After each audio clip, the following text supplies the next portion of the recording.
Sir मेरे पास काफ़ी लंबी लिस्ट है क्वेश्चंस की। हाँ, मैं देख रहा हूँ आप हाँ, फोन पे काफी आज लंबी लिस्ट बना के लेके आए पूछने के लिए। सर काफ़ी ज़्यादा जानना भी ज़रूरी है, आगे मुझे भी जाना ही है शायद, तो उस मैं रेडी रिगार्डिंग। भी आपके सभी सवालों के जवाब देने के लिए। तो सर एक मेरा क्वेश्चन है, क्योंकि शायद फ्यूचर में भी रेजिडेंस वगैरह में, तो पीआर का क्या सिचुएशन है यूके में?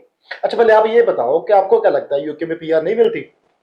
सर वैसे ज़्यादातर लगता है कि मुश्किल है। लेकिन मिलती है।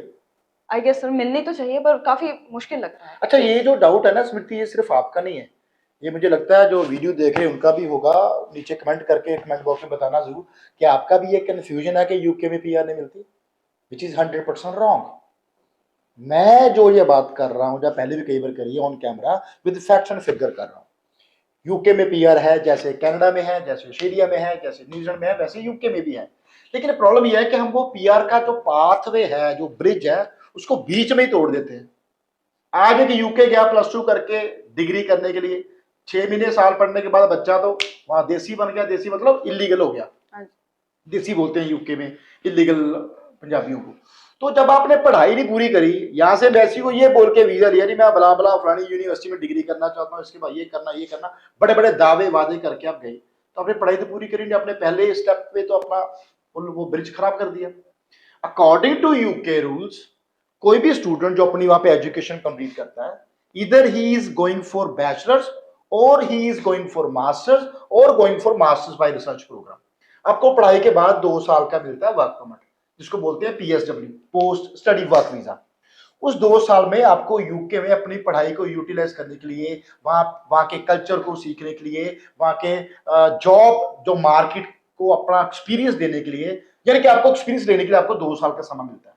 आप किसी भी फील्ड में, ऑस्ट्रेलिया में तो ऐसा है कि जिस फील्ड में पढ़ाई करी उसी फील्ड में आपको जॉब चाहिए। यूके में ऐसा नहीं है, आपने किसी भी फील्ड में जॉब लेके 2 साल का एक्सपीरियंस दिखाया, जिस एम्प्लॉयर के पास आप जॉब कर रहे थे, जिस कंपनी में आप जॉब कर रहे थे, अमेजोन में कर रहे थे, किसी भी कंपनी में जॉब कर रहे थे।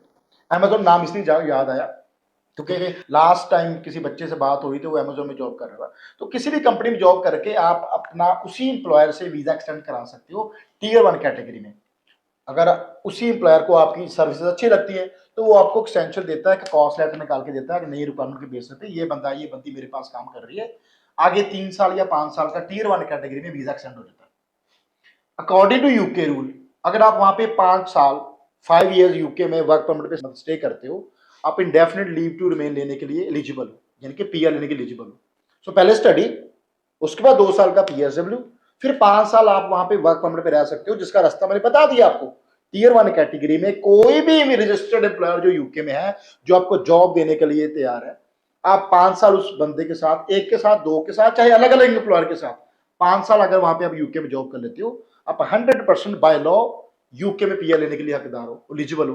लेकिन प्रॉब्लम क्या है कि बच्चे पढ़ाई नहीं करते, वहां पे जाके शॉर्टकट्स ढूंढने की कोशिश करते हैं, वहां पे कोई ब्रिटिश लड़का लड़की देख के शादी करने की कोशिश करते हैं या और शॉर्टकट्स लगाने की कोशिश करते हैं। इस रास्ते को अगर आप स्ट्रीमलाइन करके अलाइन करके चलते हो, study, work permit, 5 year stay, directly आप पीआर ले सकते हो। सर एक और क्वेश्चन पूछूंगी, आने दो, थोड़ा चैलेंजिंग क्वेश्चन है। हम बने ऐसा चैलेंजेस के लिए, आने दो। कौन सा ऐसा वीजा केस है जो आप कह सकते हो कि आपने लगवाया है पर कोई और कर नहीं पाता शायद, आप अगर ऐसा अब कोई? यूके की बात कर रहे हो, किसी और कंट्री की बात कर रहे हो? नहीं सर, ओवरऑल कोई अच्छा, ऐसा केस। ओवरऑल ऐसे। हाँ, एक बार एक लड़की राजविंदर कौर थी, उसका 11 बार रिफ्यूज था पहले। 11 बार? 2023 की बात है, उसकी वीडियो भी हमारे इंस्टाग्राम पे फेसबुक पे होगी, निकाल के देखना। Rajvinder Kaur 11 time refuse. I think 2-3 बार यूएसए थी, 2-3 बार यूके थी, 2-3 बार ऑस्ट्रेलिया थी, यूरोप थी, मतलब उसने कोई कंट्री छोड़ा नहीं। Denmark refuse, Finland refuse, Italy refuse, Greece refuse, सभी कंट्री का रिफ्यूज था। अभी मुझे कितनी कितनी बार वो तो याद नहीं, कि इतना याद था, 11 बार रिफ्यूज थी वो लड़की। तो हमारे पास आई, उसने यूके के लिए अप्लाई करने की कोशिश करी, हमने बोला कि वीजा लगवा के देंगे। तब ये चैलेंज नहीं था कि हम 5 पैसे देंगे, लेकिन उसका वीजा अप्लाई किया। हाँ, केस थोड़ा कॉम्प्लिकेटेड था क्योंकि उसकी स्टडी में 11-12 साल का गैप था। उसकी एज भी काफी, आई थिंक अबव 30 थी, 31, 30, मतलब 30 से 31 साल की लड़की थी वो। उसके गैप था, लेकिन उसके पास जॉब के प्रूफ थे। उसका हस्बैंड डाइवोर्स हो चुका था, सिंगल मदर थी, उसका एक बेबी था।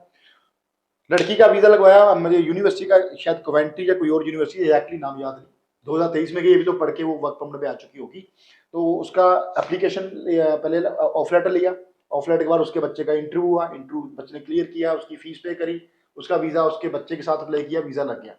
आज भी मुझे याद है जब उसका वीज़ा लगा था तो मेरे ऑफिस में वो मुझे टर्बन, मुझे पग वो गिफ्ट करके गई थी कि सर आपने मेरी बड़ी इज्जत रखी, तो मतलब मेरी बहन बन के जो भी ये बच्चों का प्यार है, तो मुझे टर्बन, मुझे पगड़ी वो गिफ्ट करके दे के गई। तो आज भी मेरे दिल में उसके लिए आज भी रिस्पेक्ट है। तो ऐसे चैलेंजेस हमारे पास आते रहते हैं। 2 4 5 रिफ्यूजल तो हमारे ऑफिस में चलते रहता है, ये तो है ही है।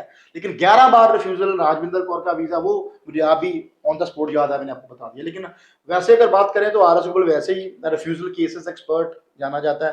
तो 1 बार 2 बार नहीं, 3 4 5 रिफ्यूजल तो हमारा डेली का रूटीन है।